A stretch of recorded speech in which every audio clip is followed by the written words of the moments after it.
Mesdames, Messieurs, salut. C'est la journée mondiale du VIH-Sida. C'est un plaisir pour nous, à Bionatura, de pouvoir donner une communication et de dire à peu près comment est-ce que se passe la procédure de traitement à Bionatura.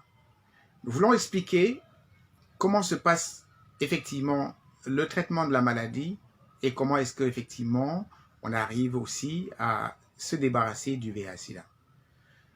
Le protocole classique de traitement du VIH-Sida est basé sur les antirétroviraux, les ARV. Donc, quand vous êtes malade, vous allez dans un centre dans un hôpital ou dans une clinique, dans une formation hospitalière, vous vous faites détecter.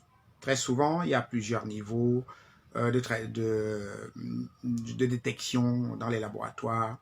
Le basique dans les petites formations se le détermine. Après, vous avez un test ELISA. Vous avez également un West Blot test et puis vous pouvez avoir une PCR ADN proviral quantitatif. Donc, vous voyez les niveaux d'examen que l'on peut faire pour effectivement déterminer que vous êtes atteint du virus du VIH-Sida ou non, que vous êtes porteur du virus partant du VIH-Sida ou non.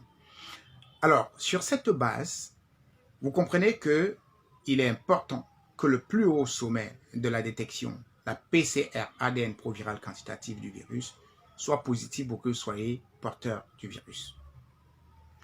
Le processus de traitement avec les ARV fait en sorte que on arrive à éliminer les endroits où se loge le virus dans le sang.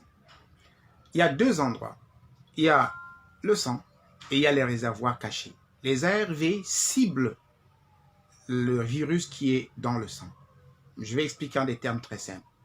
Par contre, les réservoirs cachés ne peuvent pas être atteints par le traitement des ARV.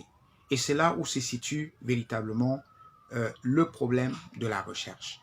On peut éliminer donc et être indétectable sur le plan de l'ARN, donc quand on dit on fait une charge virale indétectable, ça ne veut pas dire que vous n'êtes plus porteur du virus, non. À tout moment, le virus peut surgir des zones cachées et envahir encore le sang. Et vous serez et se remultiplier. Et c'est pour cela qu'on doit prendre les ARV à vie.